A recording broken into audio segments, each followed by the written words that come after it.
أعوذ بالله من الشيطان الرجيم. بسم الله الرحمن الرحيم.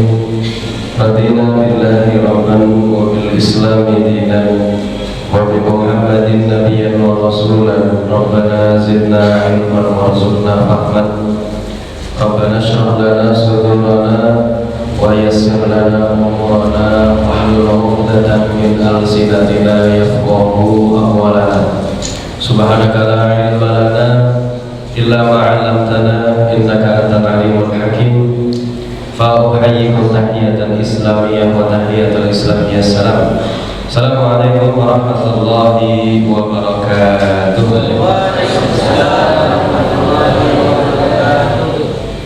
Kalau lemes, katanya pemuda itu harus lebih semangat. Maka kami ulangi sekali lagi. Assalamualaikum warahmatullahi wabarakatuh.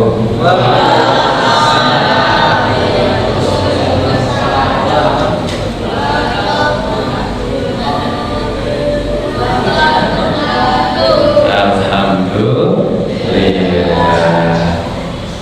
Bapak Ibu, mantan-mantan pemuda-pemudi dan juga mas mbak sekalian, adik-adik sekalian yang dirahmati Allah Subhanahu wa ta'ala.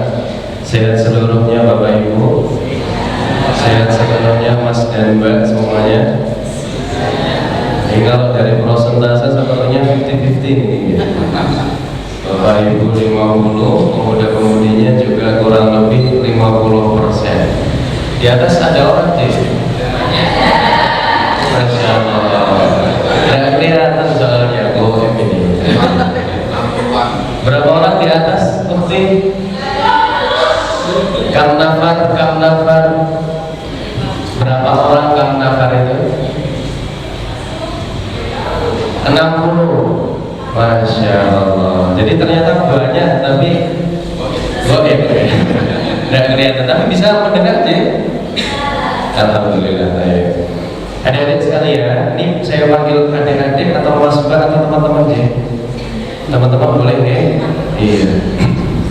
Teman-teman sekalian yang dirahmati Allah Subhanahu wa ta'ala. Alhamdulillahirabbil alamin. Alhamdulillahi inna sam'a khaliqil lawhi wal qalam. Ahmaduhu ta'ala ala ma asja wa an'am. Wa asyhadu anna nabiyyana Muhammadan abdullah wa rasuluhu al-hadi ila sabilil aqwam.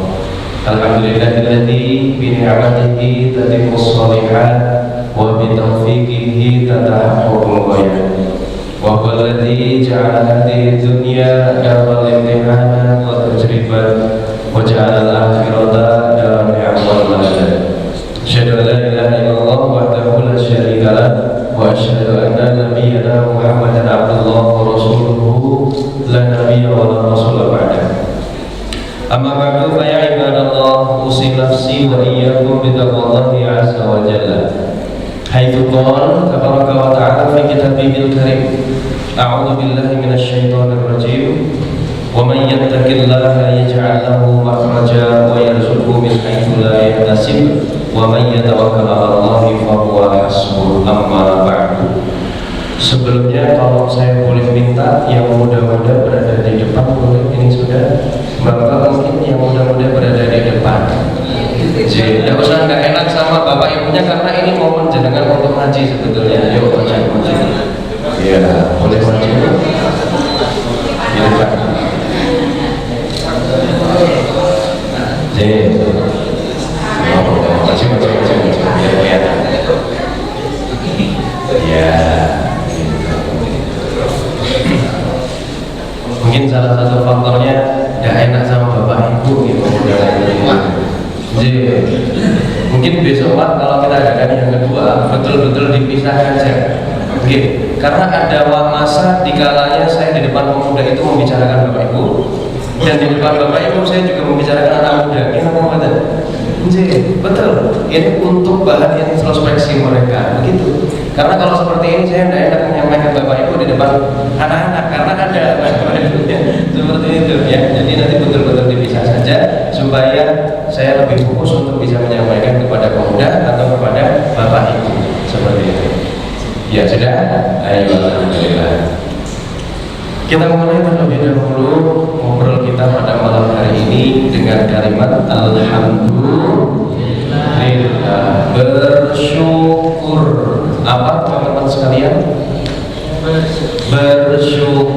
Bersyukur atas apa? Bersyukur atas apa? Adik, bersyukur atas apa? Atas roti yang kamu makan itu. Bersyukur nopo benar? Bersyukur, alhamdulillah.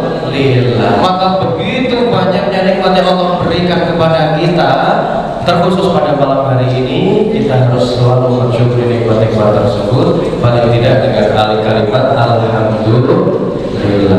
Adik-adik, teman-teman sekalian, jika terbersit dalam hati seandainya ingin mengeluh sesuatu, maka kata Nabi Muhammad, cobalah lihat orang-orang yang berada di bawahmu. Kata Nabi Muhammad, saya tanya kepada teman-teman adik-adik sekalian ini, nanti malam masih kepikiran atau enggak mau tidur di mana?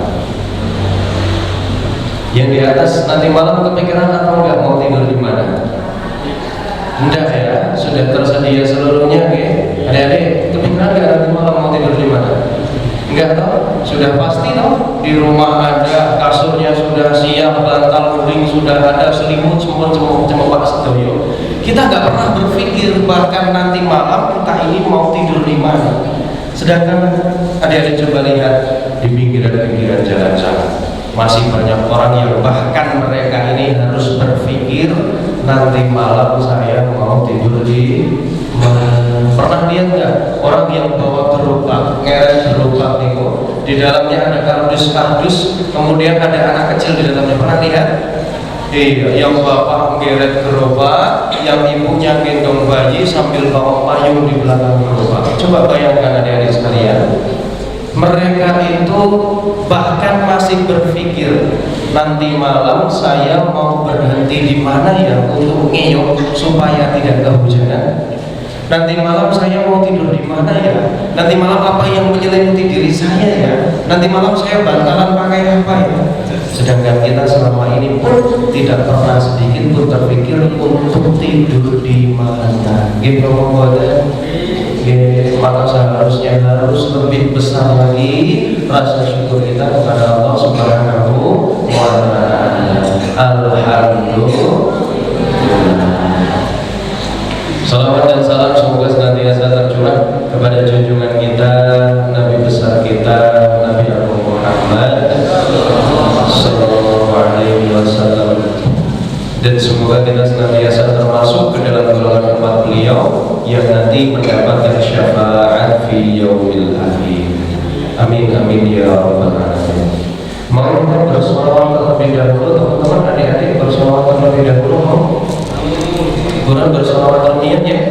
Iya. Saya minta malam hari ini sebentar saja letakkan HP-nya masing-masing. Ada yang menunggu notif dari ayahnya?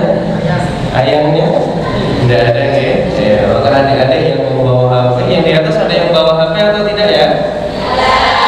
Alhamdulillah. Maka yang membawa HP mohon diletakkan HP-nya terlebih dahulu. Kita fokus untuk ngobrol sedikit saja pada malam hari ini supaya lebih open mind kita. Pikiran kita lebih terbuka. Tapi sebelumnya kita mulai dengan sholawat ke atas Nabi Muhammad terlebih dahulu bersama-sama. Setelah kami yang gampang-gampang saja, insya Allah semuanya pasti sudah hafal. Sallallahu ala Muhammad. Sallallahu alaihi wasallam. Sallallahu ala Muhammad. Sallallahu alaihi wasallam. Lagi yang atas. Sallallahu ala Muhammad. Sallallahu alaihi wasallam. Sallallahu ala Muhammad. Sallallahu alaihi wasallam. Sekali lagi boleh. Sallallahu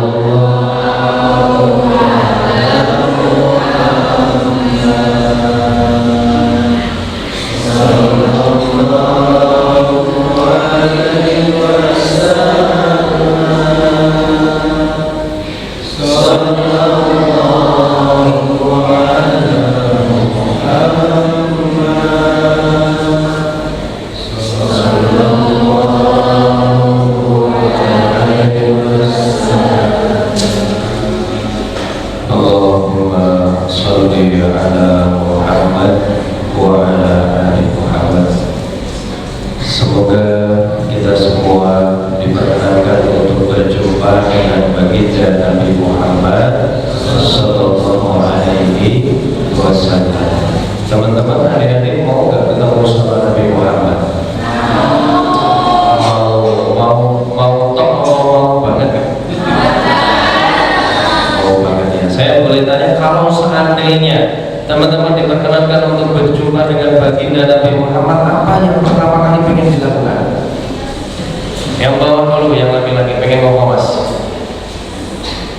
Kira-kira pengen ngapain kalian? Kalau diperkenankan untuk berjumpa dengan Nabi Muhammad, dia ngomong, jalur tanda tangan. Foto bareng. Foto bareng. Mbak kira-kira mau ngapain kalau diperkenankan untuk berjumpa dengan Nabi Muhammad? Adik-adik yang di atas, halo. Kalau boleh berjumpa dengan Nabi Muhammad, kira-kira mau ngapain di atas? Jadi umatnya ya dicintai, masya Allah. Kalau saya ditanya, Mas, nek boleh ketemu sama Nabi Muhammad, arep saya langsung berlari sekencang mungkin untuk memeluk beliau. Betapa rindunya kita akan kehadiran Nabi Muhammad sallallahu alaihi wasallam. Orang yang bahkan tidak pernah kita lihat tapi selalu kita sebut setiap harinya. Orang yang bahkan belum pernah melihat kita tapi sudah menyebut-nyebut nama kita sesaat sebelum beliau wafat. Adik-adik, teman-teman tahu nggak dulu siapa yang diingat oleh Nabi Muhammad sesaat sebelum beliau wafat? Tahu nggak siapa? Siapa deh? Umatnya. Tahu ceritanya kan?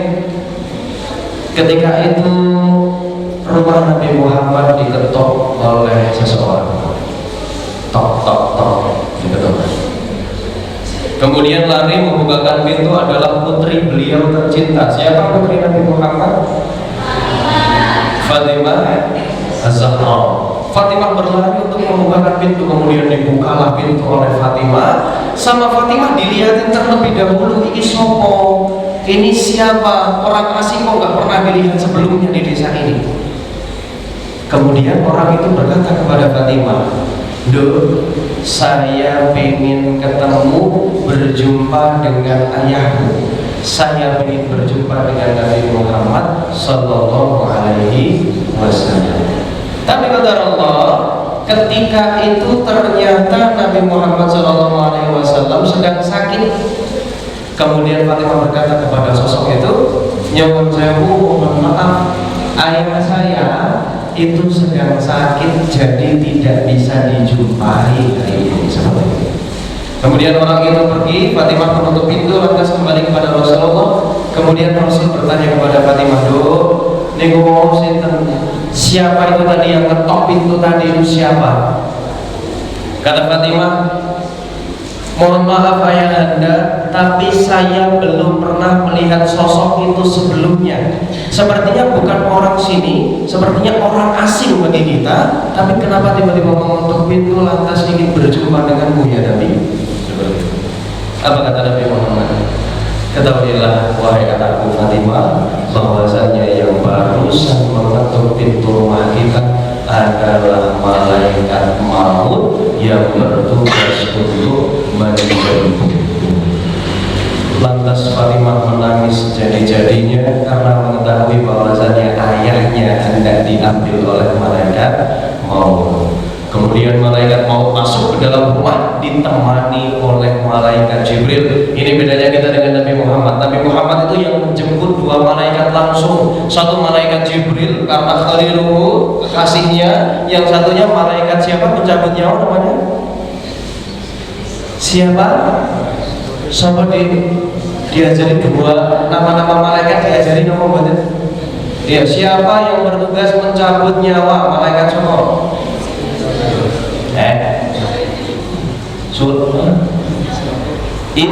Israel, betul, malaikat Israel. Malaikat Israel dan malaikat Jibril masuk. Kemudian Nabi Muhammad sempat berkata dulu kepada malaikat Israel, "Ya Israel, saya mengkhawatirkan sesuatu sepeninggal saya.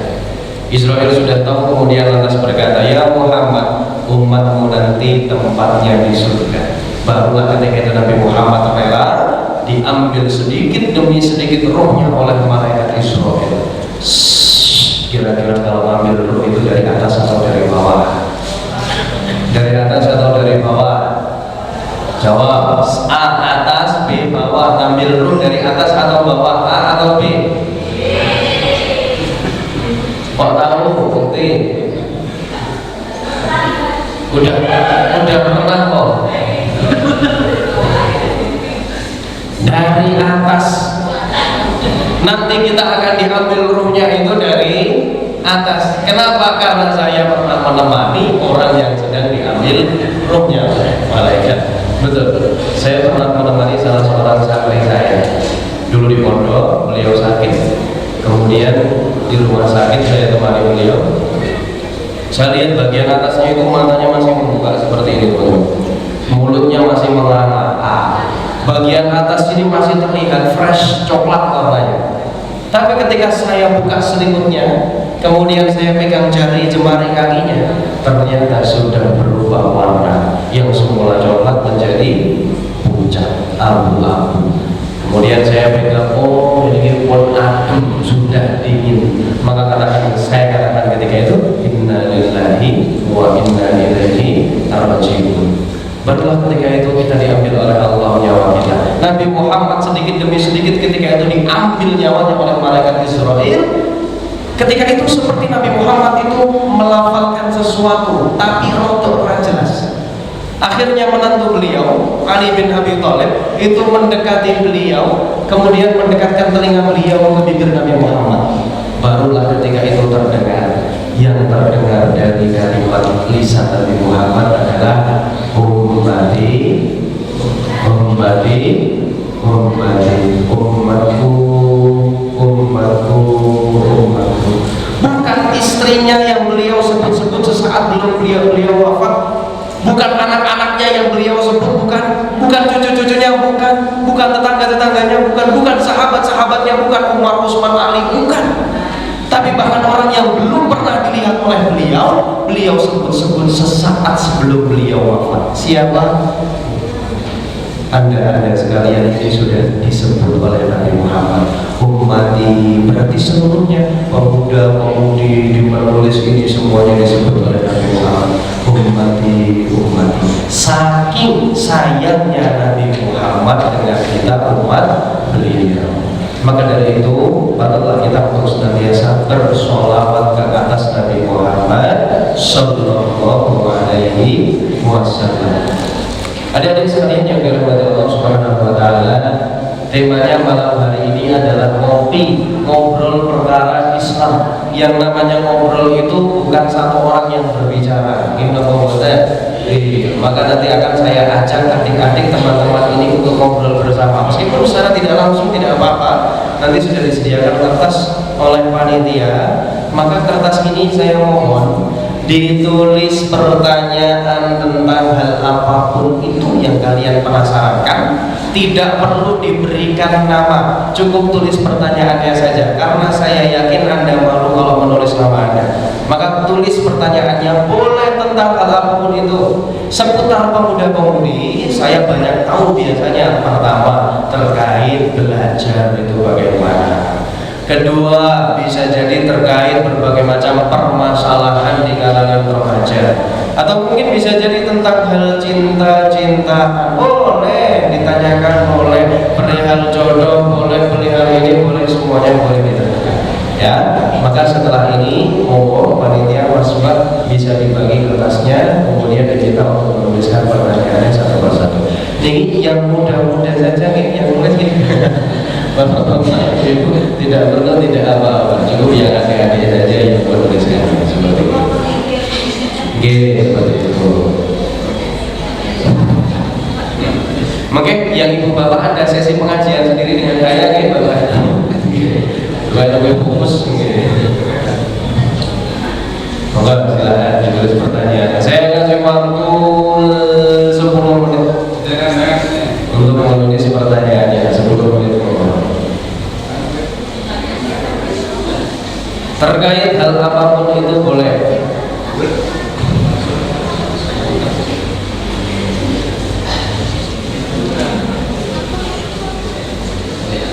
Yang atas nulis atau enggak? Enggak. Atau perwakilan saja tidak apa-apa. Beberapa orang menulis boleh pertanyaannya terkait hal apapun itu. Sambil menulis saya sedikit cerita ya Mas Bang. Gini. Tulis. Harus nulis. Ditulis. Satu-satu menuliskan, tidak perlu menuliskan nama di situ. Cukup tuliskan pertanyaannya saja. Dulu saya itu SD-nya di Gamping, tepatnya di SDIT Al-Nurul Islam. Kemudian SMP saya masih di situ juga, di SMP Al-Nurul Islam. Saya mau menceritakan gimana Allah ini mengubah hidup saya seketika. Setelah lulus SMP, saya sudah punya planning ketika itu untuk masuk di sebuah SMA.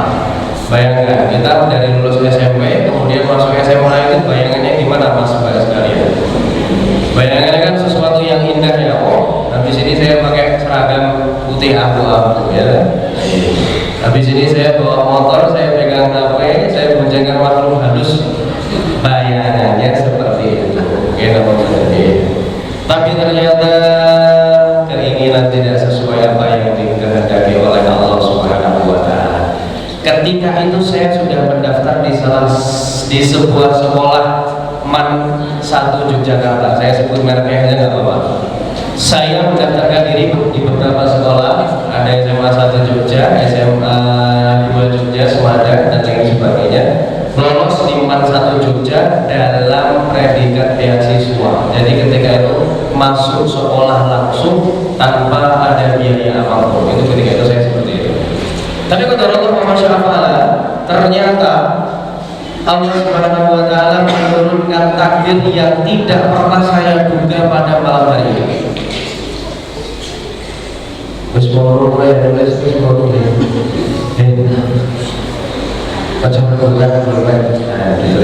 Yang sudah bisa dikumpulkan kepada salah seorang, nanti dibawa ke depan, dibawa maju.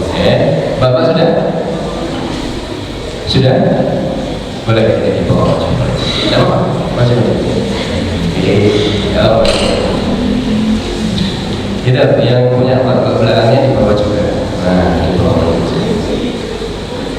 Kemudian pada malam hari itu tiba-tiba ibu saya nangis. Ketika nangis itu, kemudian saya dekati beliau, saya pijit ibu saya sambil saya tanya, Bu, kok nangis kenapa? Saya tanya saudara. Kemudian kata ibu saya, simple, ibu ini pengen ono anakku sing sekolah neng pondok. Ono anakku sing sekolah neng Gontor, menyebutkan secara spesifik ketika itu. Bayangkan Bapak Ibu, adik-adik sekalian, teman-teman, kira-kira apa yang ada dalam benak saya ketika itu? Di mana saya sudah menargetkan ini itu, bayangan saya sudah masuk SMA dan lain sebagainya, tapi ternyata ibu saya minta saya untuk masuk Gontor. Seketika runtuh langsung semua angan-angan saya, runtuh langsung semua apa yang saya bayangkan ketika itu. Dan betul saya masuk Gontor ternyata itu. Jika seandainya saya mengeluhkan takdir pada malam hari itu, maka niscaya yang ada hanya keluhan terus-menerus. Tapi ternyata Allah itu sangat amat baik sekali kepada kita, sehingga saya masuk Gontor. Kemudian 1 tahun nggak betah, 2 tahun nggak betah, 3 tahun nggak betah, sampai kepada 4-5 tahun saya nggak betah.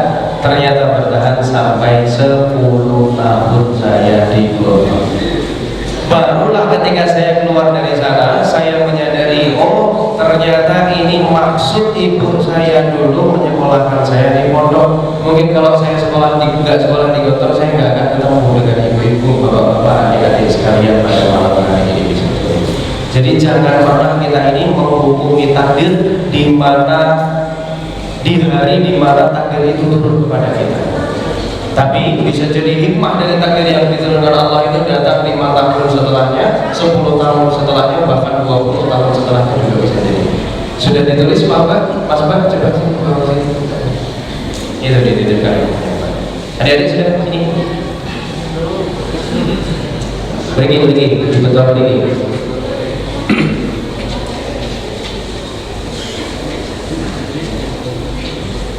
Iya, terima kasih. Yang atas sudah? Ya, boleh dibawa.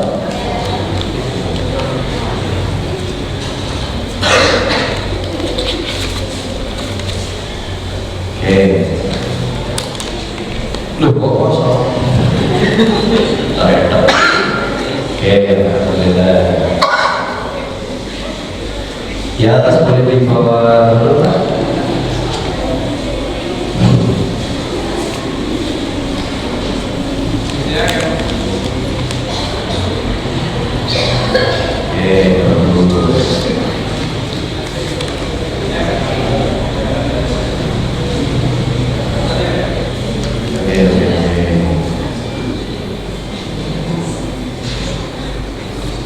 Wah, pertanyaannya berat-berat ini. Siapa yang tulis ini tadi ya?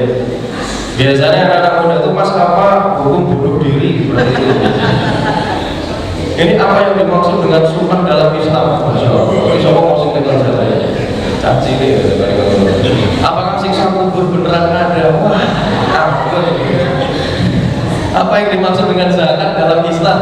Nanti pelajaran PHI deh nanti. Gak apa-apa, bagus. Oke.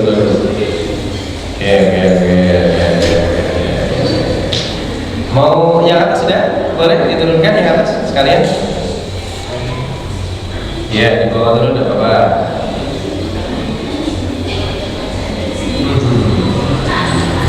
Nah, ini baru yang anak muda seperti ini. Nah, bagus. Ya, sudah yang atas.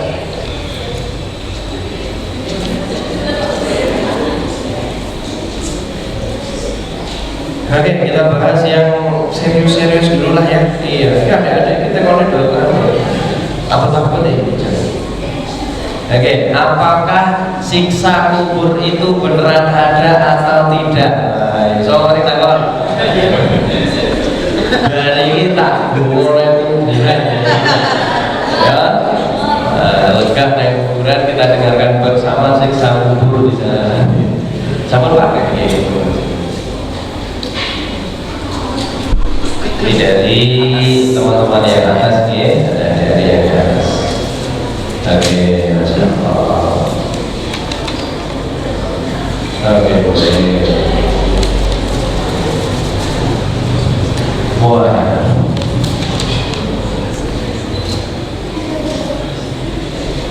Oke, boleh. Ini serius.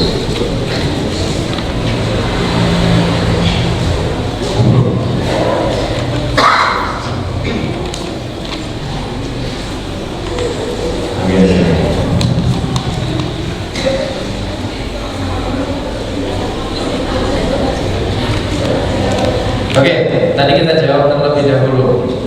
Apakah siksa kubur beneran ada? Ceritain ya, Dik. Mau saya jawab apa ya? Ceritanya seperti tadi ya. Iya. Dulu suatu kali Rasul itu pernah mengantarkan jenazah dari kaum Ansor. Kaum Ansor nggak tahu Islam. Rasul mengantarkan jenazah dari kaum Ansor. Sambil menunggu jenazahnya itu datang, Rasul duduk di sekitar liang lahat yang sudah digali itu. Kemudian Rasulullah SAW bersama dengan para sahabatnya itu melingkari di situ. Kalau tidak salah sebelum datang atau ketika sudah dikuburkan, kalau tidak salah. Kemudian ketika itu Rasul mengambil batang pohon, kemudian diketukkan beberapa kali. Rasul kemudian berkata kepada para sahabat, mintalah perlindungan kalian kepada Allah dari siksa kubur. Sampai 3 kali Rasul bilang, mintalah perlindungan kalian kepada Allah dari siksa kubur. Sekali lagi, mintalah perlindungan kalian kepada Allah dari siksa kubur. Setelah itu Rasul bercerita, manusia itu nanti akan diambil rohnya dengan 2 kondisi. Mau kondisi yang buruk atau yang baik dulu kita ceritakan? Yang baik dulu, oke. Kondisi yang pertama, ketika seorang mukmin muslim yang gemar beribadah solih, dia diambil oleh malaikat pencabut nyawa yang diutus oleh Allah. Sebelumnya saya mau tanya dulu kepada adik-adik sekalian, Siapa yang tahu di sini kapan akan mati, angkat tangan. Tahu deh.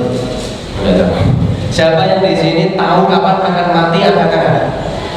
Kenapa Allah merahasiakan mati bagi kita? Ayo berapa ya? Kira-kira kenapa? Seandainya saya, Mas Alif, saya diberitahu sama Allah, Alif Warsyad Ali Rahma, kowe mati sesok minggu jam 8 esok. Misal, kok amin ngawur? Kok diamin itu kalau lupa. Misal Alif Warsyad Ali Rahma, waktumu hanya sampai besok Ahad pukul 8 pagi. Saya tanya adik-adik teman-teman sekalian, kira-kira saya hari Sabtu ngapain? Sempet gak saya pelesir dulu ke Parangtritis? Sempet atau enggak? Enggak ya? Sempet gak saya ke Gunung Kidul dulu? Sempet atau enggak? Enggak sempet. Apa yang saya lakukan? Bertaubat, taubatan nasuha. Saya khatamkan Quran sekali duduk. Saya sholat berrokaat-rokaat, tahajud gak pernah bolong. Harta saya jual semuanya, saya infakkan, saya sedekahkan. Karena saya tahu besok Ahad saya meninggal. Lantas kenapa Allah rahasiakan maut bagi kita? Supaya kita antum tidak memilih waktu untuk berbuat baik. Coba dikasih tahu, saya meninggalnya masih 80 tahun lagi, kira-kira saya sekarang apa ya? Oh santai, tak saya dalu masih lama, maka saya berfoya-foya dulu, plesir dulu, saya puaskan masa muda saya dulu. Itu kalau Allah tidak merahasiakan maut. Karena masih rahasia bagi saya, maka saya harus selalu bersiap-siap. Bisa jadi saya nanti malam, bisa jadi saya besok pagi. Kalau besok pagi saya mati, adik-adik teman-teman mau ngapain? Layak, ampun buatan layak. Saya dilayati dong. Ya, tahu rumah saya? Mungkin kalau saya lock. Tapi kalau sebaliknya, Anda dulu, adik-adik dulu, teman-teman dulu yang meninggal bagaimana? Sekali lagi, wallahu a'lam bishawab. Kembali ke hadis tadi, kondisi yang pertama, malaikat itu akan datang ke sisi orang yang dicabut nyawanya itu, kemudian berkata, ada yang pernah dengar? Ya ayyatuhan nafsul mutmainnah irji'i ila rabbiki radiyatan mardiyah. Wahai jiwa yang tenang, sekarang sudah waktunya kamu kembali kepada Allah. Waktu di dunia ini sudah habis dan engkau habiskan untuk hal-hal yang bermanfaat. Maka sekarang waktunya kembali kepada Allah. Diambillah perlahan roh orang yang soleh itu, kemudian diangkat dengan baik. Seketika diambil oleh malaikat langit, kemudian dibawa ke arsy, dilaporkan kepada Allah Subhanahu wa Ta'ala. Singkat cerita, karena tadi pertanyaan tentang siksa kubur, kemudian roh jasad dan rohnya itu akan dikembalikan kembali kepada jasadnya itu ketika selesai pemakaman. Bahkan dalam beberapa riwayat disebutkan jasad di bawah itu masih bisa mendengar gesekan sandal orang-orang yang mengantarkannya ke pemakaman. Nanti adik-adik, teman-teman kalau sudah di bawah, insya Allah masih bisa dengar nanti saya. Bahkan kepada sampai yang mengantarkan orang yang terakhir itu pergi, barulah ada malaikat yang ada datang kepada kalian, kemudian didudukkan orang itu dan ditanya 3 pertanyaan yang sudah sama kita tahu. Nanti kita akan bahas di akhir saja tentang itu. Orang yang soleh tadi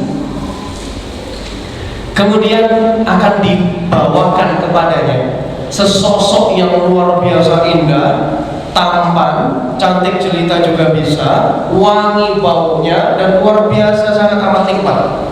Kemudian jasad tadi, ruh tadi bertanya kepada malaikat, ya malaikat, siapa itu? Kok indah sekali, saya belum pernah menjumpai sebelumnya. Kata malaikat, ketahuilah bahwasanya itu adalah amal-amal baikmu selama kamu hidup dan akan menemani kamu sampai nanti kamu dibangkitkan ketika hari kiamat. Itu namanya nikmat kubur. Maka dia akan terus mendapatkan kenikmatan di dalam kuburnya sampai nanti hari kiamat ditiupkan sangkakala, kemudian dia dibangkitkan dari kuburnya. Yang kedua, kondisi di mana seseorang yang kafir tidak mau beragama, malas sholat dan lain sebagainya, maka dia akan dicabut dengan cara yang kasar. Dalam bahasa hadisnya itu seperti halnya domba yang ditarik bulunya secara langsung, sakit sekali. Kemudian dibawa ruh yang bau itu untuk melintasi langit, dan malaikat-malaikat langit itu menolak ruhnya seluruhnya. Barulah setelah itu singkat cerita turun kepada jasadnya kembali. Disitulah ditanyai pertanyaan yang sama. Kemudian akan datang kepadanya sosok yang buruk rupa, menyeramkan, bau tidak enak dipandang, membawa sebilah senjata. Ruh tadi bertanya kepada malaikat, itu siapa? Kok tidak enak sekali dilihat?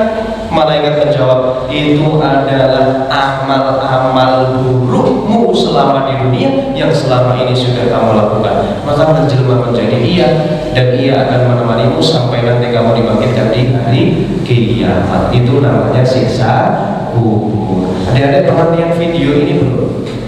Di mana ada wanita Arab yang dikubur 3 jam, kemudian dibongkar lagi kuburannya untuk dilaksanakan otopsi. Pernah lihat video itu belum? Ini dulu videonya sempat viral di tahun 2000-an. Jadi belum lahir ya, belum.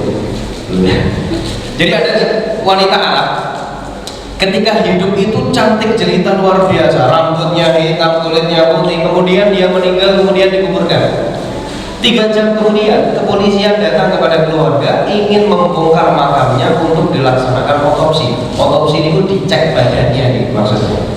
Kemudian oleh keluarga dibolehkan, dibongkarlah makam itu, dikeluarkan jasadnya. Kamu tahu?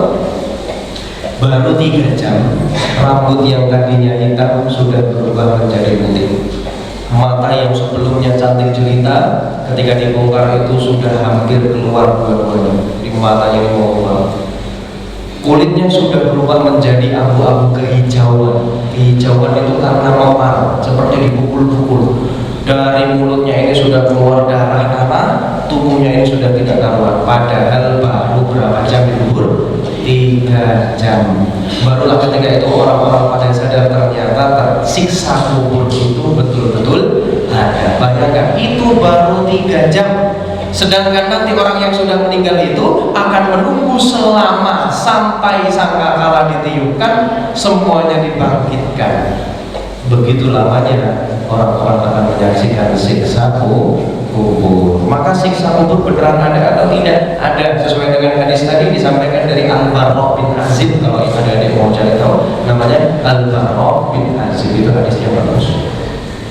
Kemudian ada lagi yang tanya, kita salah sedikit, apa hukum orang melepas hijab? Boleh atau tidak adik-adik yang perempuan? Boleh nggak melepas hijab? Boleh-boleh saja. Di kamar mandi, di kamar sendiri boleh, di rumah sendiri yang ada mahram di situ boleh. Tapi kalau melepas hijab sehingga bisa dilihat orang yang bukan mahramnya, maka tidak boleh. Sedangkan sekarang kan lagi viral artis yang memutuskan untuk melepas hijab.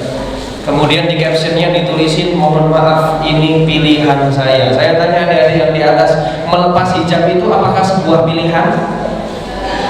Memakai hijab itu apakah sebuah pilihan? Bukan. Memakai hijab ini bukan sebuah pilihan. Ini adalah sebuah kewajiban. Maka tidak diperkenankan untuk memilih apakah saya harus pakai hijab atau tidak. Tidak ada pilihan. Yang ada pakailah hijab. Tidak ada. Saya tidak pakai hijab, tidak ada. Maka kalau tadi pertanyaannya melepas hijab boleh atau tidak, boleh-boleh saja, asalkan tidak dilihat orang yang tidak mahram. Kamu tahu mahram itu apa? Mahram itu apa deh?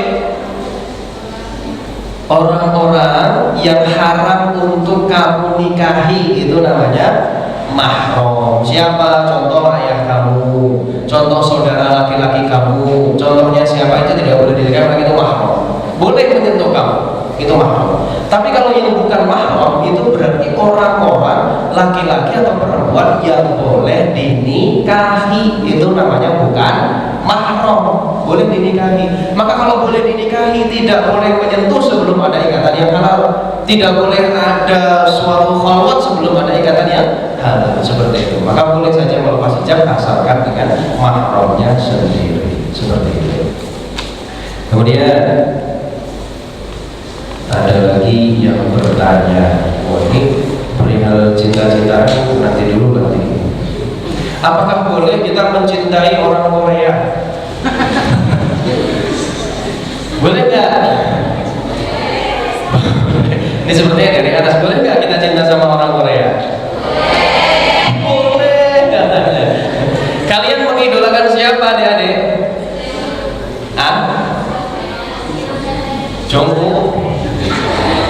Siapa? Saya yakin pasti di sini Sintayong ya Pak ya. Mana kita Sintayong? Saya yakin di sini pasti ada yang menyimpan foto orang Korea di dompetnya. Ada atau enggak? Ada pasti. Entah di kamarnya ditempel-tempel ya.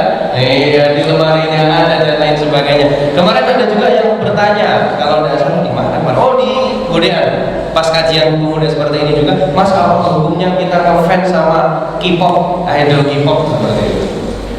Saya coba tanya, sebelum beranjak ke mencintai, kita ngefans dulu lah.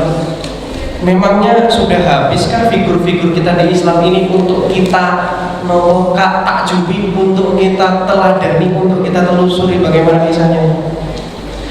Daripada kita ngefans sama idol-idol K-pop, meskipun saya tidak melarangnya juga, karena nanti biasanya marah kalau dilarang. Tapi masih banyak yang kiranya bisa kita lihat sungguh luar biasa kisahnya. Saya sedikit nih, adik-adik yang perempuan, coba kamu fans sama siapa? Kamu fans sama siapa? Gak ada malu. Kamu fans sama siapa? Gak ada malu. Adik-adik di atas fans sama siapa? Pernah terbersit nggak? Saya ngefans sama Ibunda Siti Hajar. Pernah nggak terbersit seperti itu? Nggak pernah ya. Saya ngefans sama Siti Khadijah. Pernah nggak terbersit kayak gitu? Alhamdulillah. Saya ngefans sama Aisyah. Pernah nggak terbersit seperti itu? Masya Allah, alhamdulillah. Coba ya. Nggak usah istri Nabi dulu lah. Istri Nabi itu luar biasa. Istri Nabi Ibrahim dulu saja yang agak jauh dari Nabi Muhammad. Siapa nama istri Nabi Ibrahim alaihi salam? Sebelumnya saya tanya, ada berapa jumlah istri Nabi Ibrahim? Saya bisa jawab 20.000. Wah, gitu. Ngaco, yang atas ngaco. Berapa orang? Salah. Ya salah ya. Salah, bukan 2 orang. Siapa itu yang jawab?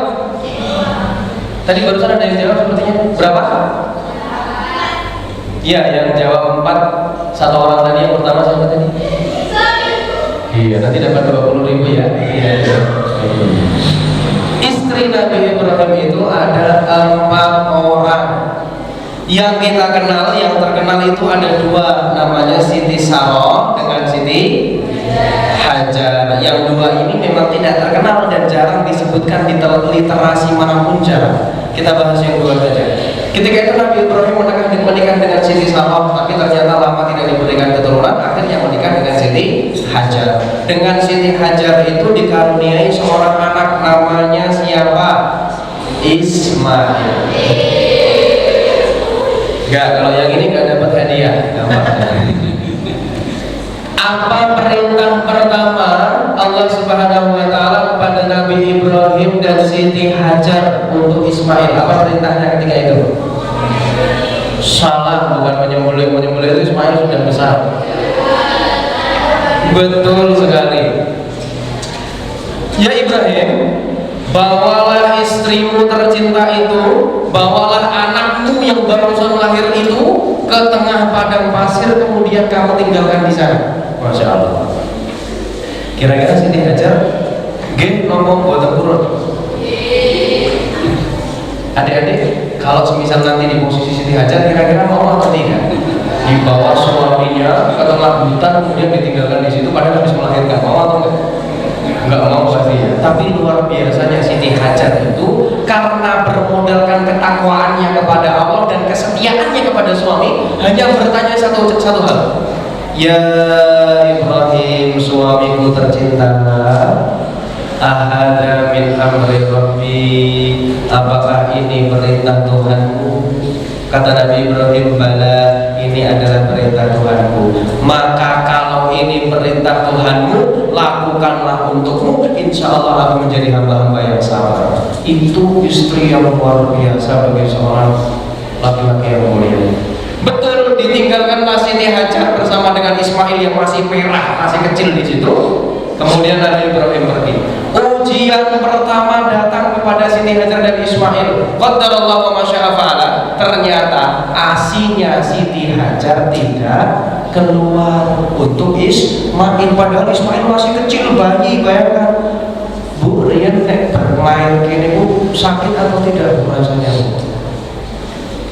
Sakit ya, luar biasa, merasakan sakit, kemudian capek, lelah dan lain sebagainya. Tapi ketika itu ditinggalkan dan asinya tidak keluar, kira-kira apakah Siti Hajar menyerah ketika itu di padang pasir?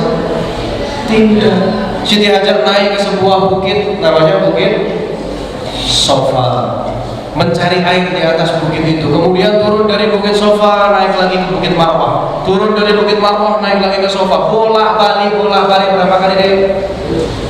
7 kali. Saya tanya, Siti Hajar bolak-balik Sofa Marwah berapa kali? 7 kali, barulah diberikan rezeki sama Allah. Bayangkan, seorang istri Nabi yang mulia saja, ketakwaannya luar biasa, ibadahnya gak main-main, harus berusaha 7 kali baru dikabulkan sama Allah permintaannya. Sedangkan kita kadang-kala baru berusaha 1 kali gagal, sudah 2 kali tidak berhasil, sudah putus. 3 kali nggak berhasil, 4 kali gagal. Ada yang sampai bunuh diri, ada yang ngambil tali, ada yang minum Baiklin, ada yang minum Baikun. Itu betapa lemahnya pemuda-pemuda saat ini dibandingkan dengan orang-orang pada zaman dahulu. Harus berusaha bolak-balik. Pun yang berusaha ibunya, yang dapat rezeki itu siapa? Anaknya. Kan ketika itu Ismail menjejak-jejakkan kakinya, ya dijejak-jejakkan kakinya. Kemudian keluar dari kakinya itu apa deh? Air. Sambil berlari, Siti Hajar berkata, zam, zam, zam. Artinya keluar terus, jangan berhenti. Zam, sambil dikumpulkan. Oh, senang banget ada air mancur itu. Zam, zam, zam, zam, zam. Maka dinamakanlah itu dengan air zam. Yang artinya keluar terus, jangan berhenti. Maka kita saksikan sekarang sudah 2500 tahun lebih sejak Nabi Ibrahim ada sampai sekarang ini, apakah air zam-zam berhenti? Ya. Tidak. Bapak Ibu yang pernah haji umroh pasti menyaksikan, kok air zam-zam kira tenteng, padahal yang mengambil jutaan umat manusia dari seluruh penjuru dunia. Kok bisa? Gak bisa. Berkat usaha seorang ibu yang mulia mencarikan air untuk anaknya. Maka yang seperti itu kiranya lebih tepat untuk kita fancy, lebih tepat untuk kita jadikan seorang figur daripada seorang artis-artis yang mohon maaf mungkin bisa berbeda dan sebagainya. Kalau mencintai orang yang beda agama bagaimana? Waduh, temboknya terlalu tinggi mas. LDR yang paling jauh itu bukan perkara jarak, tapi perkara aku di masjid, kamu di gereja. Ini udah jauh dengan. Kadang-kadang kita melupakan seseorang sulit, tapi kalau beda agama sulit. Ya, adik-adik, ini ada beberapa hukum, mungkin ini agak berat sebetulnya pembahasannya. Seorang laki-laki itu boleh menikahi wanita yang beda agama, asalkan wanitanya ikut kepada laki-laki. Tapi seorang perempuan tidak boleh dinikahi oleh laki-laki yang beda agama, tidak boleh. Mohon maaf, buat apa kamu memilih laki-laki yang beda agama darimu, sedangkan nanti yang menentukan surga dan nerakamu itu adalah suamimu. Lantas kalau kamu ikut suamimu, lokot nih kok. Keluar dari agama Islam, kamu juga mau masuk kepada agama lain, berarti kamu mau mengikuti dia untuk masuk ke dalam neraka. Karena syarat pertama untuk masuk surga adalah sebagai seorang muslim, seperti itu. Ya, maka jangan sampai mencintai orang yang beda agama. Mau kesentek kok ya sih, saat apakah sudah habis yang berbeda yang sama agama seperti itu? Oke. Ini sama tadi pertanyaannya. Kemudian Kan pacaran itu termasuk dosa.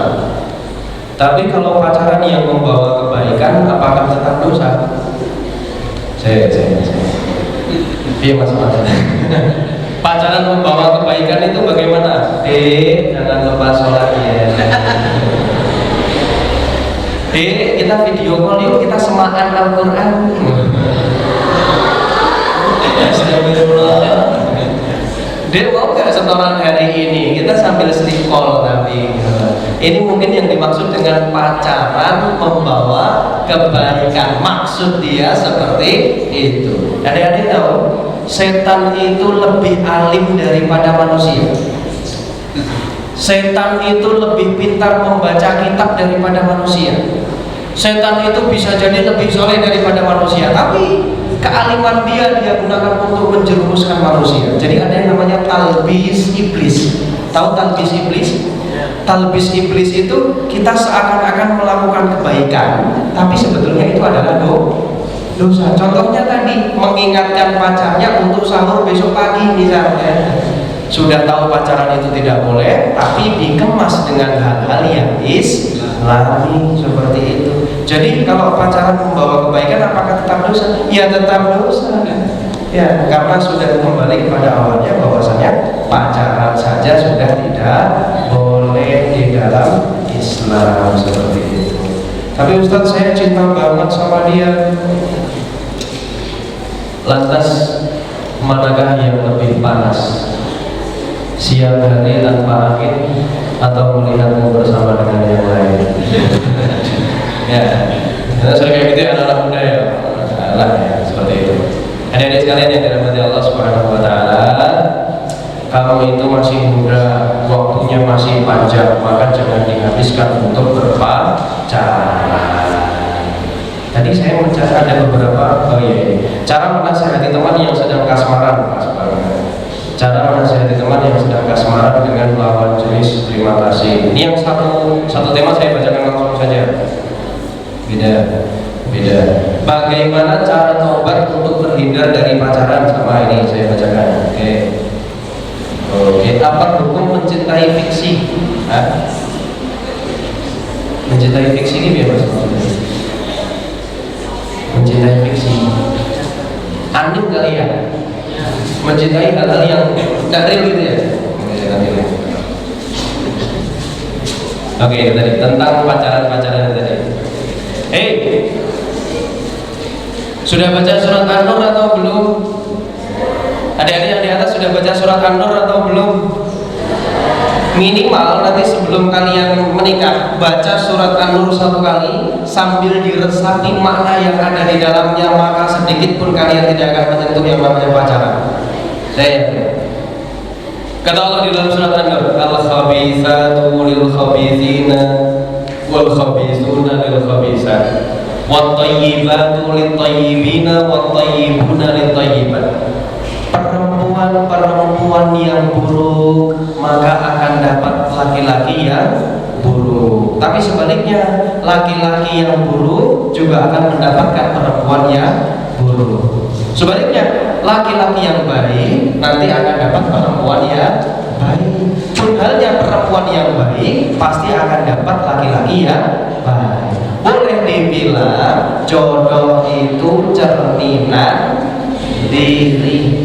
Saya punya quotes yang ini saya jadikan motivasi untuk diri saya. Seperti ini quotesnya: semakin kamu menjaga dirimu, maka semakin Allah akan menjaga dirinya untukmu. Paham tidak maksudnya? Semakin kamu menjaga dirimu, semakin Allah akan menjaga dirinya untukmu.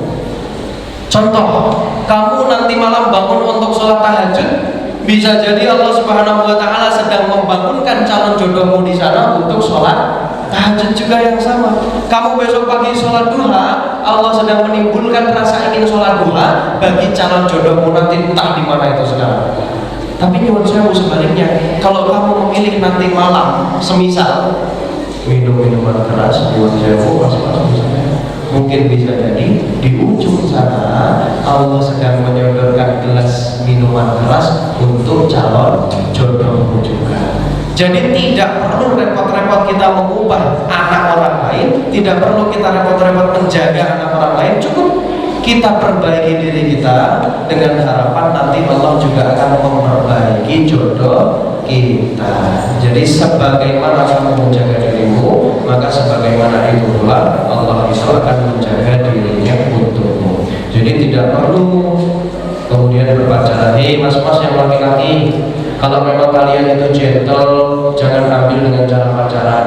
Nanti kalau sudah siap ya Mas Yo, datangi rumahnya, temui ayahnya, langsung sampaikan apa maksud Anda. Pak, kedatangan saya kemari pertama ingin silaturahmi. Meskipun saya juga belum ya.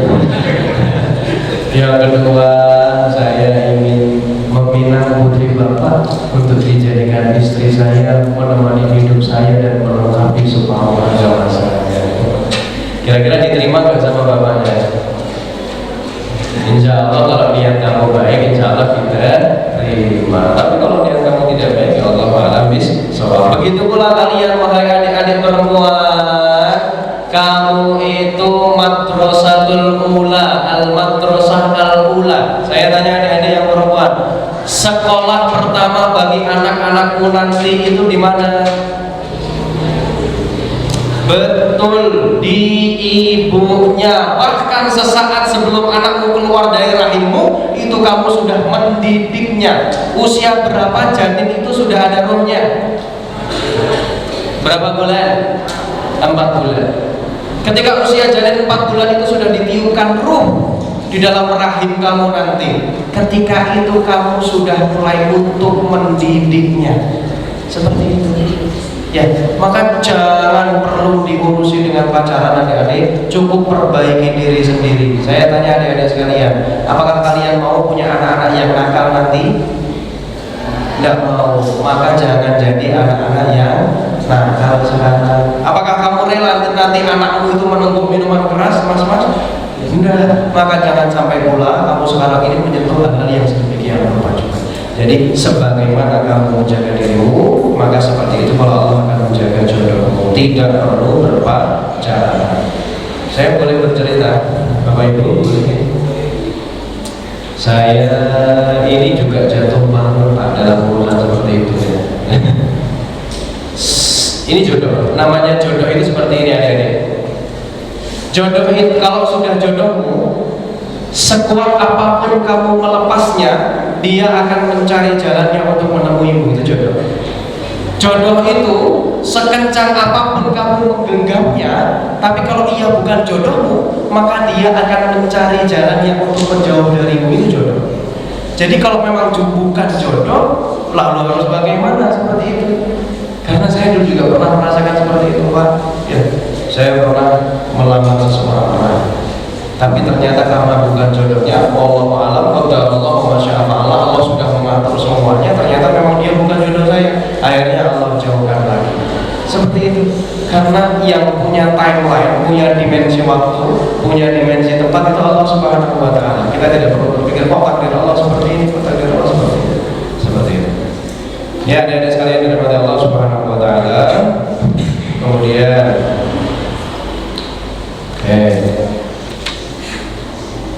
apakah kita harus mengganti sholat fardu yang telah kita tinggalkan? Bagaimana kalau kita sudah tidak ingat berapa banyak sholat yang kita tinggalkan? Bertaubat. Apa adik-adik? Iya, kamu kalau punya masalah sama Allah itu mudah untuk memaafkannya. Allah itu mudah. Cukup malam ini bertaubat, besok tidak diulangi lagi, itu sudah selesai urusannya. Tapi kalau kamu punya masalah sama temanmu, itu tidak akan selesai dengan Allah Subhanahu wa ta'ala. Nanti sebelum masuk surga Allah bilang seperti ini, wih dirampung kese urusan ini. Tidak bisa masuk surga sebelum urusan Anda dengan teman Anda itu selesai. Maka dalam Islam ini hanya dibatasi maksimal berapa hari. Adik-adik boleh marah sama temannya itu berapa hari? 3 hari, nggak boleh lebih ya. Maka nggak boleh sampai orang bulan bisa kerengan dengan apa. Setahun kepungkur dong rampung urusannya, nggak boleh. Maksimal hanya 3 hari saja. Seperti itu. Ustaz, Bagaimana kalau kita baru capek sama kehidupan yang kita jalani? Waduh, berat juga nih. Adik-adik, apa sih yang dipikirin kok berat banget ya? Kita ini belum seberat bapak-bapak ibu ini seperti ini. Bagaimana kalau kita baru capek sama kehidupan yang kita jalani? Adik-adik, yang namanya ujian itu adalah sebuah konsekuensi kalau adik-adik menyatakan beriman. Jadi dalam ayat Al-Quran ada disebutkan kalau kita sudah menyatakan beriman, maka yang Allah berikan pertama kali itu justru bukan nikmat, tapi ujian. Ada itu ayatnya. Maka jangan sampai kita menganggap bahwasanya ujian yang menimpa kita ini paling berat. Katakan dalam dirimu, la yukallifullahu nafsan illa usaha.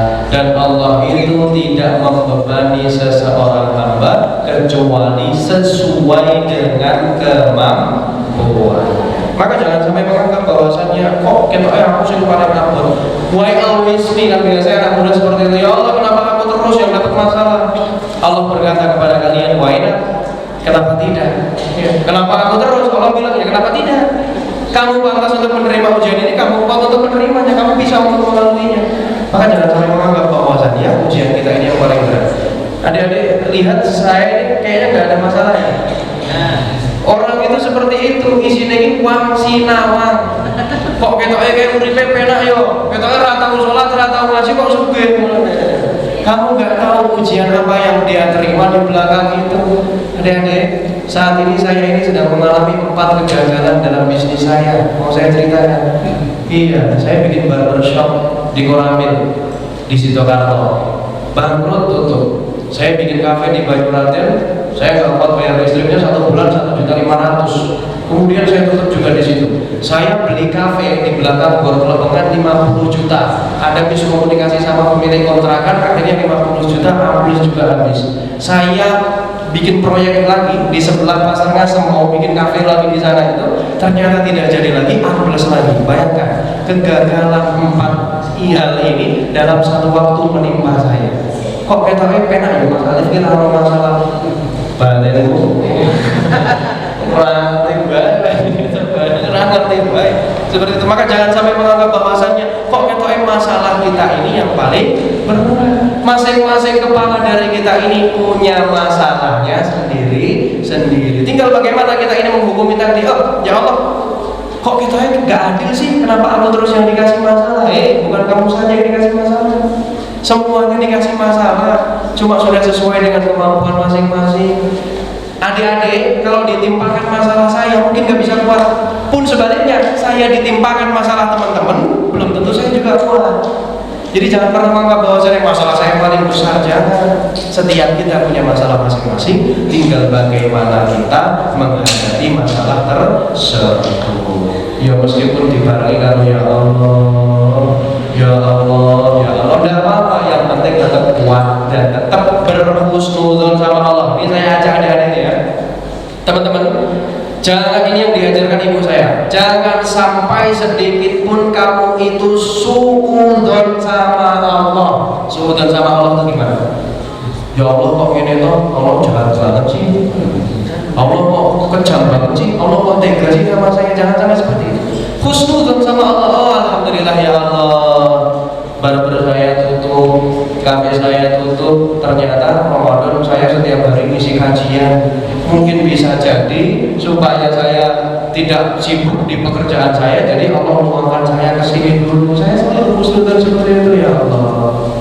Oh ya Allah, ternyata dulu saya tidak jadi sama orang sini, yang saya bayangkan itu kalau sama dia itu luar biasa indah. Oh itu kata kamu, tapi kata Allah tidak.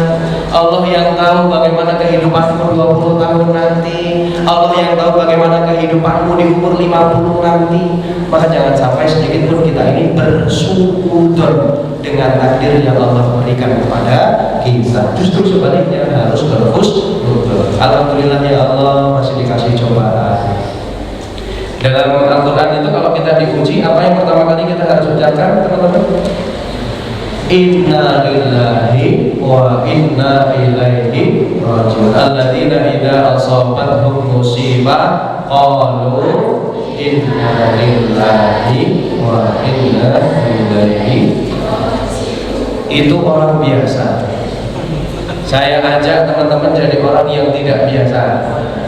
Jadi orang-orang teman-teman yang luar biasa. Bukan innalillahi lagi, tapi ucapkanlah alhamdulillah. Bisa nggak kira-kira? Lagi diuji sama Allah, tapi kita malah bilang alhamdulillah, terima kasih ya Allah. Bisa nggak kira-kira?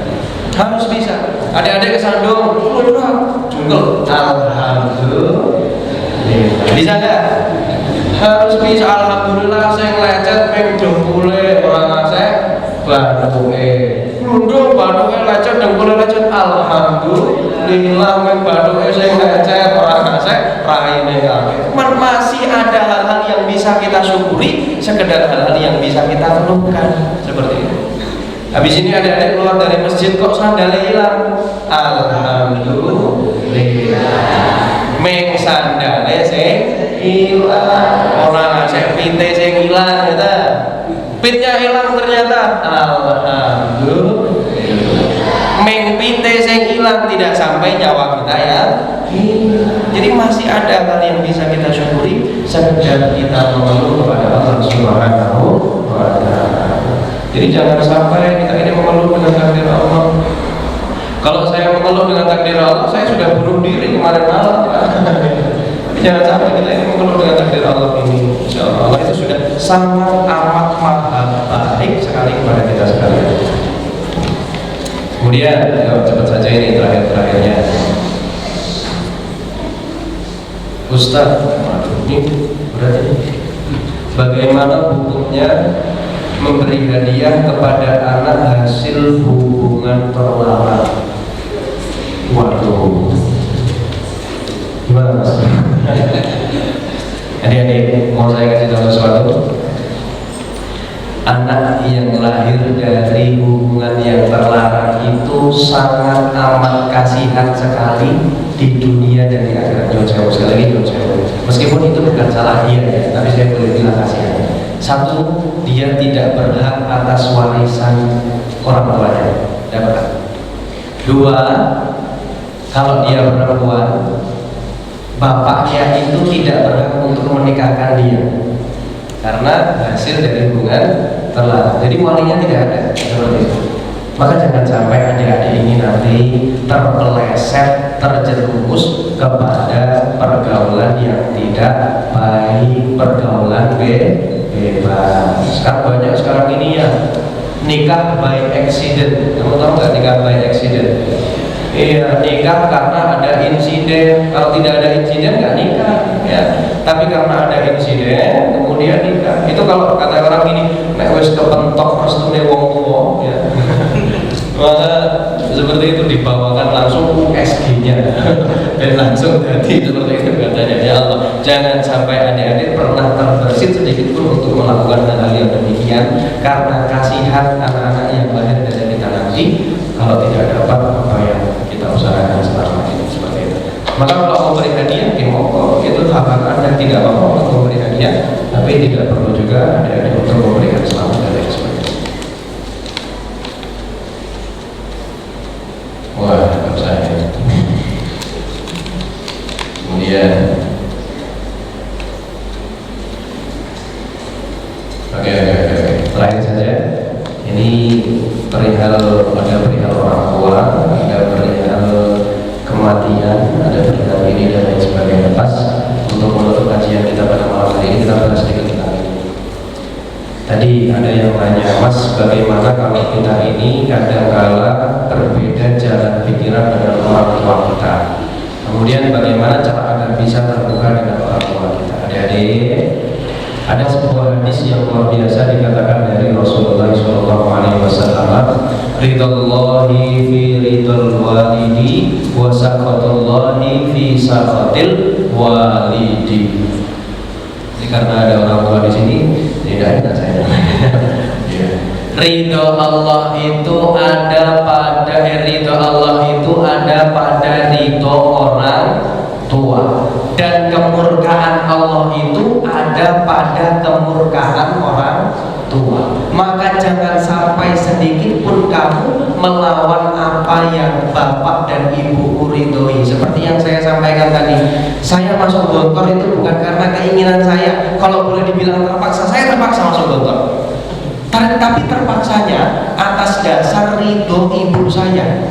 Karena ridho ibu saya tadi menyertai hal itu, maka alhamdulillah luar biasa Allah mengubah hidup saya. Saya dulu punya penyakit, punya demam yang sangat parah sekali saya. Namanya demam panggung. Tahu demam panggung? Adik-adik, demam panggung itu nggak bisa berbicara di depan mic. Itu saya dulu seperti itu. Ketika mau tampil mesti gini. Itu demam panggung. Setelah masuk Gontor ternyata keluar yang dulunya malu-malu sekarang tidak punya.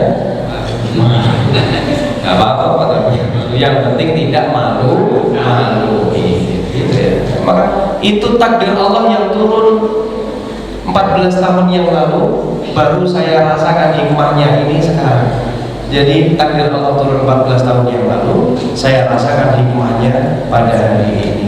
Maka Masya Allah adik-adik sekalian, jangan sampai adik-adik ini berbeda pendapat dengan orang tua kalian. Semisal kalian pun tidak suka dengan pendapat orang tua, jangan sampai ada sedikit pun kata untuk melawan orang tua. Dulu ketika zaman Nabi Muhammad, ada anak muda seumuranmu, ada anak muda seumuranmu itu mau ikut perang.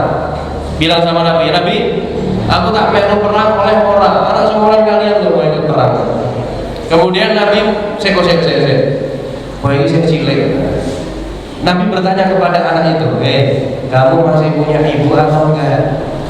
Kemudian orang itu bilang, bala ya Nabi, ini umur. Betul, saya masih punya ibu. Kata Nabi apa? Kamu pulang ke ibumu, kamu rawat ibumu dengan baik, itu sudah sama seperti halnya kamu berperang. Jadi pahala berhormat kepada orang tua itu sama halnya pahala jihad fisabilillah. Maka dikatakan surga di bawah telapak kaki ibu. Jadi jangan sampai sedikit pun kita melawan orang tua kita seperti itu. Kemudian tadi perihal pertanyaan di alam kubur tadi, adik-adik, nanti kita di alam kubur itu akan diberikan 3 pertanyaan. Ayo apa saja? 1 apa? Betul. Man Rabbuka, siapa Tuhanmu? Kira-kira kita nanti bisa jawab atau enggak kira-kira? Bisa? Bawa contekan kok, bawa contekan. Ya, nanti di alam kubur dibawain contekan atau dibawakan HP untuk conference. Minta tolong pada yang di atas, tidak bisa. Semuanya pasti akan mendapatkan 3 hal yang sama. 1, man rabbuka. Bagaimana kamu mau menjawab bahwasannya Tuhanmu adalah Allah, sedangkan ketika dipanggil oleh Allah saja kamu tidak mau datang? 1 hari dipanggil berapa kali? 5 kali. Kamu hanya datang berapa kali? Ada yang 1 kali, ada yang 2 kali, ada yang bahkan tidak datang sama sekali. Memangnya kamu punya nomor teleponnya Allah? Hah? Tidak punya. Kemarin ada yang punya ya. Sinten Pak? Oke, saya sudah telepon Gusti Allah. Nek wonten kula tak nyuwun nomor teleponnya pinten. Sing Telkomsel nek wonten. Ben telepon gampang. Kula ajeng nyuwun jodoh ya Allah, jodohnya cepet tenan. Kalau ada nomornya, tapi betul ternyata Allah Subhanahu wa taala itu punya nomor telepon. Berapa nomor teleponnya Allah? 2 4 4 3 4. Ayo diapalin. 2 4 4 3 4. Nanti sampai rumah ambil HP, tok ketik jasa tok telepon. Ora nyambung. Apa 2 4 4 3 4 itu? Jumlah rakaat sholat kamu. Subuh 2 rakaat, zuhur 4 rakaat, asar 4 rakaat, maghrib 3 rakaat, isya 4 rakaat. Kamu nelpon orang, nomornya kurang 1, nyambung atau enggak? Enggak nyambung. Adik, nelpon saya Mas, tapi nomor saya kurang 1 nomor saja. Kira-kira nyambung ke saya atau enggak? Enggak nyambung. Begitu kalau Allah Subhanahu wa taala dari 2 4 4 3 4 ini kalau kamu kurang 1 nomor tidak akan nyambung. Kamu hanya subuh, zuhur, asar, isya tanpa maghrib, maka kamu tidak akan tersambung kepada Allah Subhanahu wa taala. Kurang 1 nomor saja tidak nyambung, apalagi kalau tidak ngetik nomor apapun. Apa maksudnya tidak ngenteni nomor telepon itu? Orang sholat belas, kok nyambung sama Gusti Allah? Tidak nyambung. Maka sekali lagi, bagaimana Anda mau menjawab bahwasannya Rabbi Allah? Bayangkan kamu nanti sedang terus ditanya, Man Rabbuka? Kamu cuma gemetaran saja, ya Allah. Tidak bisa. Ini kamu nggak bisa jawab dengan sendirinya. Mata kamu akan menjawab dengan sendirinya, mulut kamu akan menjawab sendiri dengan sendirinya, sesuai dengan apa yang kamu lakukan di dunia. Maka barang siapa dia yang di dunia ini gemar untuk sholat, dekat dengan Allah, dipanggil mau datang, ada masalah curhatnya sama Allah, nanti akan dengan mudah menjawab bahwasannya Tuhan saya adalah Allah. Tapi sekali lagi, gimana mau jawab Tuhan saya Allah? Orang kamu punya masalah nggak pernah diceritakan ke Allah, kamu punya permintaan nggak pernah minta sama Allah, kamu dipanggil nggak pernah datang sama Allah. Ya. Pertanyaan kedua, wa man nabiyuka? Siapa nabimu? Kowe kok ngaku-ngaku umat Nabi Muhammad wis ngopo bae? Apakah sunnah-sunnahnya sudah dijalankan selama ini? Belum. Apakah ketika kita mendengar nama beliau Nabi Muhammad kemudian lantas kita bersolawat sallallahu alaihi wasallam? Belum juga. Apakah sholawat kita ini sudah banyak setiap harinya? Belum juga. Lantas kenapa mau mengaku saya umatnya Nabi Muhammad? Maka tidak bisa nanti jawab dengan sendirinya nih, kecuali memang betul-betul kita menjalankan sunnah-sunnah Nabi Muhammad. Pertanyaan yang terakhir adalah wa madinuka? Apa agamamu? Nek meng Islam KTP kira-kira bisa jawab atau enggak? Kamu nanti mati, apa yang kamu bawa? Apa bawa KTP? Tidak bawa ya. Adik-adik, nanti ketika kita sudah meninggal dunia itu tidak akan ada yang kita bawa sama sekali, kecuali hanya amal-amal kita saja. Selama ini harta-harta yang kamu cari, apa yang kamu pegang, sepeda yang kamu kendarai, motor yang kamu tumpaki, itu akan berpisah darimu untuk selamanya. Cukup dibalut dengan 2 helai kain kafan, kemudian kamu dibaringkan di ruangan berapa kali berapa meter di kuburan itu? 2 kali 1 meter. Itu liang lahannya, tapi bukan ruangan kita, Pak. Liang lahan 2 kali 1 meter. Kalau kita di situ terlalu luas. Tidak di situ. Di mana kita nanti, Pak, biasanya, Pak? Kalau ada yang meninggal sering mengantarkan atau tidak ini? Itu sunnah ya, mas-mas terutama yang sudah agak besar. Kalau ada di desa yang meninggal itu antarkan sampai dia di liang lahan, dilihat bagaimana dia di situ. Maka nanti kita akan ditempatkan di pojokan 2 kali 1 meter. Kalau di Jawa Timur itu nggak di pojokan, yang dibikin lagi liang lahan lagi di bawah itu yang ngepres sama badan kita, jadi betul-betul nggak bisa ngapa-ngapain. Kalau di sini yang saya lihat itu kita ditelungkapkan di pojokan, kemudian tali pocong kita dibuka, tali-tali dibuka semuanya, pipi kita ini ditempelkan di tanah, kemudian kita akan dibantari dengan gelu, pakai batu bata atau tanah di situ. Barulah ketika sudah kiranya kita menempel dengan tanah sempurna, nanti kita akan ditutup rapat dengan bambu. Bayangkan adik-adik ditutup rapat dengan bambu sampai tidak ada sedikit pun cahaya yang masuk ke dalam ruanganmu itu. Barulah kalian nanti akan diuruk dengan tanah setinggi kurang lebih 2 meter. Kira-kira ada nggak mayat yang bisa bangkit dari kubur ini? Saya penasaran, Pak, kok iso jebol 2 meter rumah saya harus tidak kok iso? Tidak ada sepertinya. Maka nanti kita akan sendiri di sana, tidak ditemani oleh siapa-siapa kecuali hanya amal-amal baik yang selama ini sudah kita lakukan di dunia. 3 pertanyaan tadi akan menyertai kita. Maka jangan sampai adik-adik sekalian kita nanti terlambat untuk bertaubat, kita sudah terlambat untuk tidak sholat lagi. Ya laitani qaddamtu li hayati.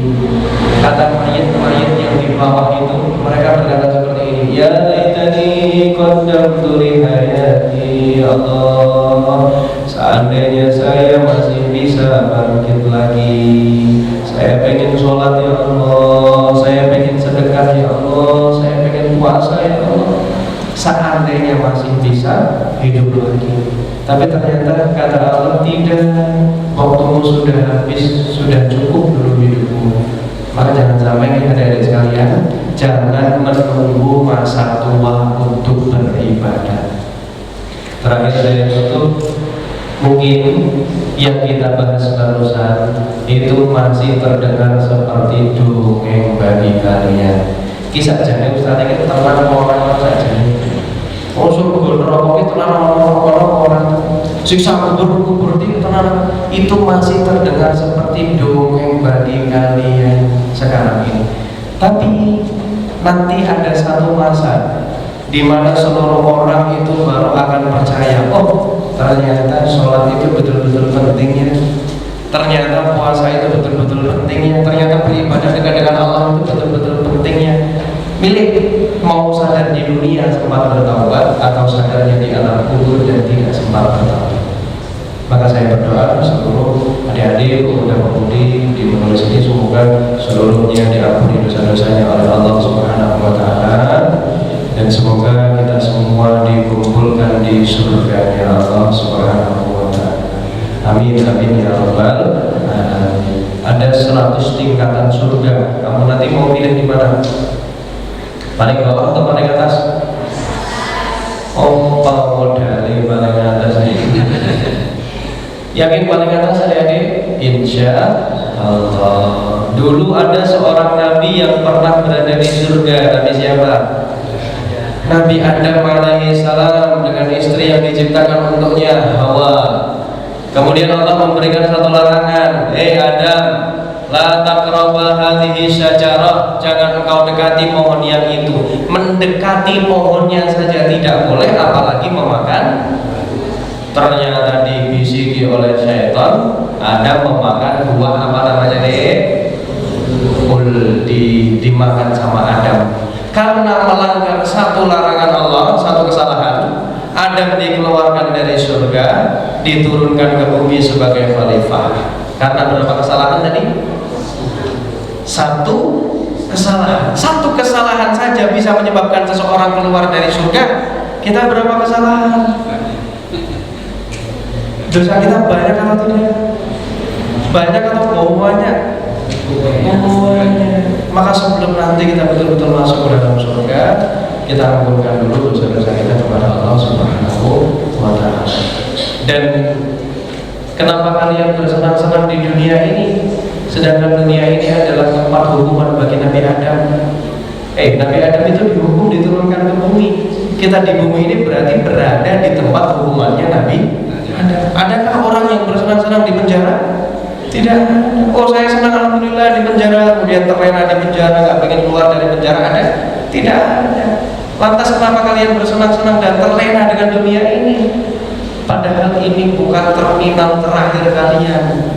Stasiun terakhir tujuan kita nanti adalah surga. Maka jangan sampai adik-adik terlena dengan kehidupan dunia, kemudian melupakan Allah Subhanahu wa Ta'ala. Sudah ini saja teman-teman sekalian yang bisa kami sampaikan pada kesempatan malam hari ini. Sekali lagi kalau ada kurangnya, semata datangnya dari saya. Kalau ada lebihnya, seluruhnya dari Allah Subhanahu wa Ta'ala. Kita tutup dengan doa. Dengan doa supaya lebih berkah kajian kita pada malam hari ini. Astagfirullahaladzim. Alladzi la ilaha illa huwal hayyul qayyum wa atubu ilaih. Astagfirullahaladzim.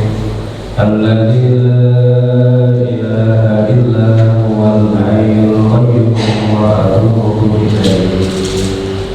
Astagfirullahaladzim. Alladzi la ilaha illa huwal hayyul qayyum wa atubu ilaih. Allahumma shalli ala Muhammad wa ala ali Muhammad. A'udzu billahi minasy syaithanir rajim. Bismillahirrahmanirrahim.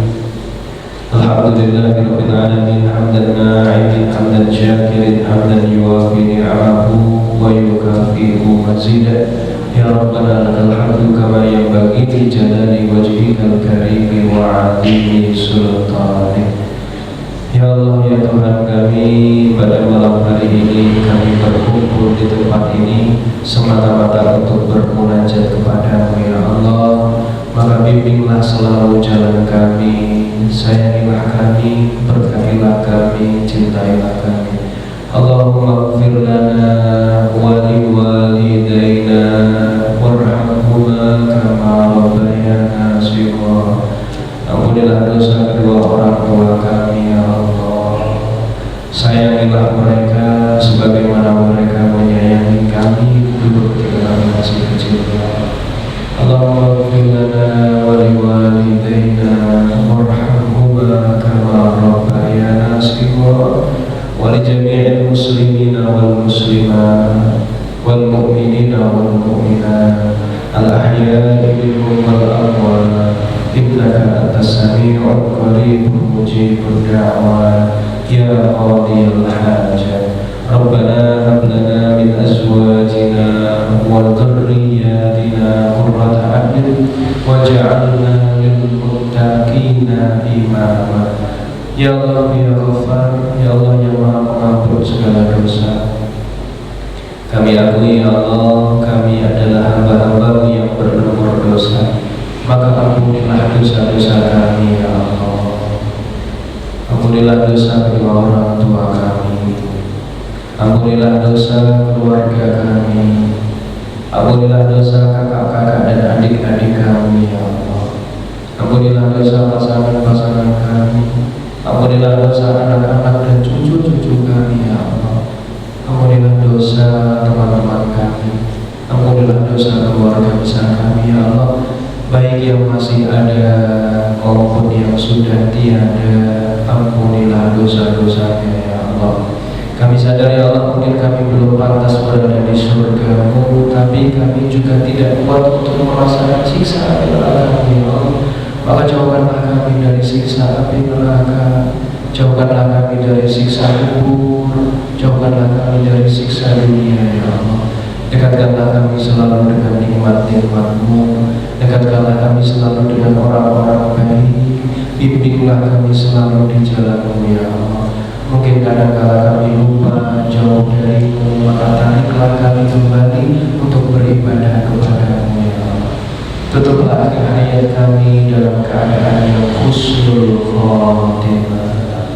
Allahumma khtimna bi husnil khatimah. Kami tahu ya Allah, suatu saat nanti pasti kami akan kembali kepada-Mu ya Allah. Maka ambillah kami dalam kondisi yang terbaik. Ambillah kami dalam posisi yang terbaik. Ambillah kami di waktu dan di tempat yang terbaik, sehingga kami bisa mendapatkan predikat husnul khatimah. Wala takhtimna bisu'il khatimah. Rabbana atina fid dunya hasanah wa fil akhirati hasanah wa qina adzabannar.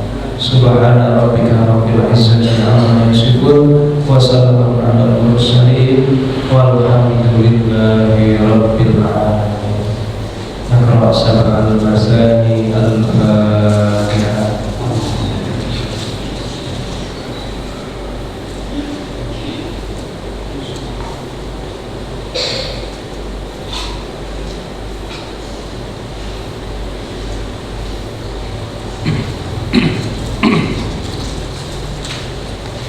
Terima kasih adik-adik sekalian, teman-teman, bapak ibu sekalian yang dirahmati Allah. Semoga yang sedikit kita bahas tadi bisa menambah keimanan serta ketakwaan kita kepada Allah Subhanahu wa Ta'ala.